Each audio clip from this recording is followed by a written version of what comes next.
Rīts visiem. Tā. Pirmkārt jāsaka, liels prieks jūs redzēt tādā kuplā auditorijā, jo mums, kā mācību blokam un vispār kā projektam, šī ir viena no pēdējām konferencēm. Respektīvi, šī ir darba svētku diena un reizē arī tāda pateicības diena. Un ļoti īpaši tas ir, ka man priecēja, ka šis ir tāds arī pirms mūsu valsts svētkiem tajā laikā notiek. Un ko tad es stāstīšu? Tad, kad man piedāvāja šī konferencē piedalīties un ar tieši šādu virsrakstu, es pie sevis padomāju, no zinātkārs un darīt gribu. Kāpēc gan nē? Es nemainīšu šo virsrakstu, man viņš patīk. Un šobrīd viņš ir tādā melbalda zilā versijā, nedaudz arī logo virsū, un tāda klasiskā prezentācija, kā jau notiek. Un mans mērķis būs šodien jums parādīt prezentāciju kā dzeņa vēdera. Jūs tajā prezentācijās redzēsiet slaidus gan modernā stila, gan arī slaidus, kāds nevajadzētu likt lektoram, bet tie vienmēr būs tikai fonā, jo patiesībā mēs slaidus varam pārviest arī nedaudz krāsaināks. Pēkšņi manam amatam pienāca klāt arī personāla attīstības bloks vadītājs, ne tikai mācības, bet arī personāla attīstība. Tad redzam, ka mēs strādājam kopā ar sistēmu. Un šie tie vārdi zināt, kāri, darīt un gribu, un plus vēl, ko politiķi lieto populāru vārdu, jauda pēdējos gados, ir ļoti spēcīga. Un man uzrunāja vārds kāre, jo pats par sevi šī te kāre ir mūsu vārnīcā sastopam tikai vienkārši runas par bitēm. Tātad nozīmē spēcīgi, parasti savtīgi vēlēšanās kaut ko iegūt. Nu tad ķeršamies klāt arī pie mūsu prezentācijas. Un es paņēmu slaidus no daudziem gadiem pa vienam, un kā jau teicu, tie būs tikai fonā, tikai tāpēc ka runās. Bet tieši 19. gadā, kad bija ļoti liels uzaicinājums, un ka nāca iekšā daudz dažādu finansējumu, arī ļoti labi Norvēģi, mums daudz ko palīdz, un arī tagad palīdz. Mēs definējām sev 3 galvenās lietas. Pirmā un viena no svarīgākām tā ir, ka mums bija iespēja tilts. Arī šodien daudz uzrunās mēs redzējām, ka bija bildes, kur tilts pieminēts arī vārdos. Šajā laikā gan valsts probācijas dienestam, gan arī ieslodzījuma vietu pārvaldei ir vienreizēja šī gadsimta unikāla iespēja, kad vienlaikus cilvēkiem, mācībām un dažādām programmām jaunām, dažādām jaunām aktivitātēm nāk līdzi arī finansējums. Mēs zinām, ka būs cietums Liepājā, mēs zinām, ka būs jaunais mācību centrs un ļoti daudz citas labas lietas. Tātad izmantot iespēju šo te tiltu ir ļoti svarīgi, jo iespējams pēc 10 gadiem vairs jums neviens nedos. Tas ir līdzīgi kā iet jaunajā kabinetā. Ja tu tajā brīdī dabūji to krēslu jaunu, tad viņš tev būs, jo pēc mēneša tev neviens vairs to krēslu nedos jaunu. Tu ņems veco. Tātad iespēja tilts. Otrā ļoti svarīgā lieta, lai mēs šo iespēju tiltu varētu realizēt, ir izaugsmes domāšana un personāla attīstība. Izaugsmes domāšana. Tātad saprast to, kas mums palīdz veidot, saprast to, kas mums veidos panākumus, saprast to, ko mēs gribam, un tieši personāla attīstība. Personāls attīstīs vienmēr visos gadsimtos, katru gadu ir bijis. Un viena no trešā lieta, kas ir svarīga, ir labās prakses pārņemšana kā personāla attīstības garants. Tātad labā prakse. Šī labā prakse ietver gan mūsu pašus, gan arī starptautisko pieredzi, un nu jau burtiski nedēļu atpakaļ attālināt piedaloties vienā konferencē starptautiskajā, es pēkšņi redzu, kolēģi no ārzemēm sāka likt dažādas slaidus un prezentācijās redz tabulās Latvijas vārds, Latvija tur. Izrādās, viņi savos arī kaut ko saskatījuši, kaut ko mums ir labu jau. Mēs bieži vien skrienam uz priekšu un šajā darbībā nepaspējam ilgi padzīvot, jo mūsu laiks steidzina. Lūk, un šī steigi ir kādreiz jāapstājās. Vēl nedaudz iepriekšēja 19. gada slaidi. Mēs domājam, ka mūsu skatījums par personāla darbas efektivitātes procesiem un nozīmi ieslēdzam vietas sistēmā un personāla attīstībā. Šeit mēs sākām runāt par tādām pozīcijām kā atslēgas vārdi, atslēgas cilvēki. Kāpēc mēs runājam par šo?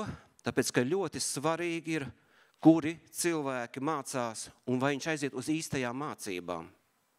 Es zinu, ka pienāk no pārvaldes arī rīkojums, norīkot 1 vai 2 cilvēkus uz tādām mācībām.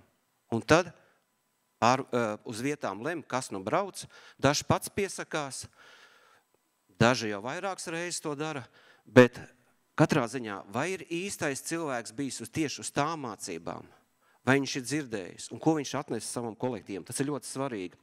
Šis ir viens slaids, ko arī mans tiešais darba vadītājs Māris kādreiz uzlika, un Covid laikā, redziet, ļoti vienkārši precīzi personāla satura optimizācija, kvalitātes un kompetences celšana un kompetenci modeli. Tad šī ir tā lieta, kas ir bijis, jo mūsu blokam bija ļoti liels izaicinājums strādāt arī Covid laikā. Un vēl vakar, kad es mēģināju saprast, vai es varēšu visu šajā īsajā brīdī pastāstīt, es arī sapratu to, ka mums laikam vēl vajadzētu vēl 2-3 Covidi, un ko mēs saprast tā īsti varētu resursi iekonomēt. Jo pirms tam mēs tā īsti tiešais pasākumos nebijām, lai gan šis rīks jau bija vairāk kā 10-15 gadus. Mēs viņu neizmantojām. Mēs vienkārši daudzreiz bijām vienkārši darba vietā un gājām uz sapulcēm, bet to mēs varam tad izdarīt daudz ātrāk. Šis arī vienkārši ir paņemts no 22. gada septembra kontaktpersonu ieslodzījuma vietās, varbūt kāds arī sev saredz. Tad atskats uz mācībām ir ļoti, ļoti saistoša. Mēs esam izdarījuši ļoti lielu darbu, un ar lepnumu varam teikt, ka šajās mācībās bija dažādi vērtējumi. Un kāds ir mūsu izglītojamais, jeb darbinieks mūsu skatījumā? Paskaties apkārt zālē. Liela daļa no jums ir bijuši mācībās. Liela daļa no jums ir bijuši ne tikai mācībās, bet paši kļuvuši par pedagogiem. Liela daļa no jums ir mācījuši mūsu projektu cilvēks. Šeit ir parastie fakti, kā vērtē arī seminārus, jo mums bija ļoti svarīgi arī tikt novērtātiem. Un redziet, šie jautājumi ir dažādi. Vienam ir labi, citam ir slikti. Viens tās pašas seminārs ir ļoti grūti izdabāt cilvēkiem, bet tomēr šī ir viela pārdomām ir, cik daudz un kā apmeklē mūsu mācības. Lai mēs saprastu, kāda mēs esam paši un kāda mums ir saistībā ar Eiropu, ļoti interesanti ir tāds viens augšējais slaids, tepat labajā pusītē, kur pamat izglītībai ieslodzījuma vietās, cik piešķir laiku, piemēram, Somijā 16 mēneši, Norvēģijā 3 gadi, Zviedrijā 20 nedēļas, Latvijā 966 stundas, un tā tālāk varētu lasīt daudz citur ir. Un paņemot viņu programmas, ļoti interesanti, kāpēc tik dažāds laiks ir, tas minimums, jeb arī dažādi programmas saturs, lai vispār varētu strādāt ieslodzījuma pārvaldē. Nu, lūk, un tie bija jautājumi, par ko mēs runājam arī EPT konferencēs, jeb starptautiskās konferencēs, un man ļoti liels prieks, ka tieši sākot ar Barcelonu, mēs arī iedevām savus priekšlikums, ka ir ļoti vajadzīgi veikt rūpīga analīze. Arī Eiropas ieslodzījuma vietu pārvaldēs, diemžēl, daudz procesi ir apstājušies, un, kā saka, viņiem vajag svaigas asins. Un viņi arī skatās uz Latvijas pusi. Mums bieži vien ir tā, ka, kā jau sākumā minēja, ka mēs tik straudz steidzamies un neredzam savus panākumus. Es gribētu teikt, ka mums savu panākumi ir jāredz vēlreiz, ir nedaudz jāpastājas. Kā tad jūs bijāt pirmajās nodarbībās? Kā man kolēģis saka, pirmajos gados, diezgan noslēgti, negribēja izteikties, negribēja strādāt darba grupās, nāca daudz formāli. Tad, kad bija kaut kāda uzdevuma jāveic, tad diezgan negribīgi, jo bija nedaudz baiļu sajūta, radās arī lektors stāstīja, ka ne visu var runāt. Bet pēc tam pagāja laiks, un arvien vairāk, un arvien drošāk notika šīs nodarbības. Es ar patiesu lepnumu un prieku atceros pirmās nodarbības, kas bija ar apsardzes un uzraudzības vīriem. un arī drošības, kur ir Edvards Nipers, Andris Boris un arī Jānis Ungurs.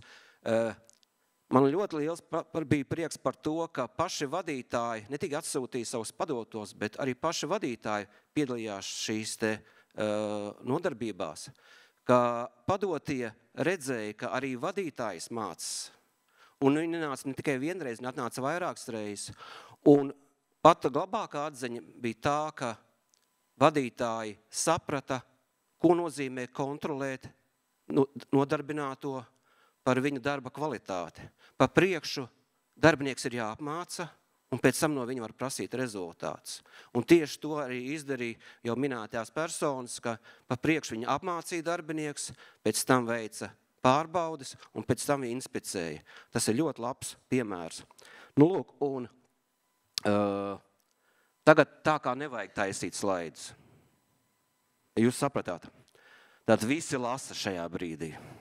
Bet vienkārši jāzina tas, kas apmēram, ko mēs lietojām. Likumdošana, vadīt prasme, komunikācijas prasme, pedagoģiskās prasme, zināšana psiholoģijā, darbs ar informāciju, dokumentu sagatavošana, lietvedību datorprasmes, profesionālā ētika un citas vispārējās prasmes un tā tālāk. Redziet, šādi lektoram nevajag strādāt, jo visi kaut ko grib palasīt. Mums nākotnē ir jāizmanto tās iespējas, ko šobrīd mēs esam izdarījuši. Ir ļoti daudz radīts jauks programmas.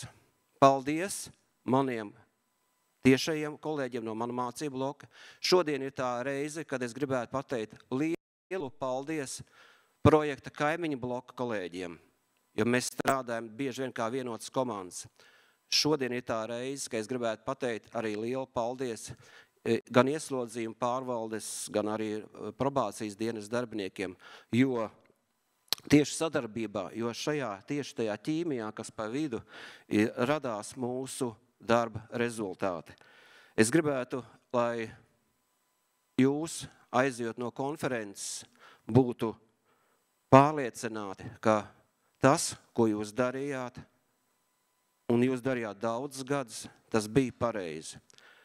Mums līdz projekta noslēgumam ir 1,5 mēneši. Es tiešām būšu lepns, ja šajā 1,5 mēnesī jūs mani sauksiet par savējo. Es būšu priecīgs par to, ka par projektu runās labus vārdus. Es zinu, ka daudzi reizēm projekts arī mocīja jūs, un jūs gribētu labāk redzēt projektu ejot. Jā, bet mēs bijām neatlaidīgi. Mēs darījām savu darbu, un atziņa no maniem kolēģiem tieši blokā, ko mēs bijām pāris dienu atpakaļ, kad es teicu, ko man stāstīt vēl konferencē. Viņi teica arī to, ka mēs arī, un es domāju, man piebiedrosies kolēģi no pārējiem projektu blokiem, mēs jutamies ļoti piederīgi ieslodzījuma vietu pārvaldē. Paldies par to, ka jūs mūs pieņēmāt, un mēs varam ļoti labi teikt, ka mēs esam labi darba kolēģi. Un visbeidzot, šis tukšais ekrāns ir jāizpilda. Cienījamie kolēģi, paldies par sadarbību. Vēlu ieslodzījuma vietas pārvaldes un valsts probācijas dienas kolektīviem daudz radošu panākumu, veiksmi un gandarījumu par padarīto darbu, izaugsmi un stabilitāti, kā arī būt lepniem ar sasniegto.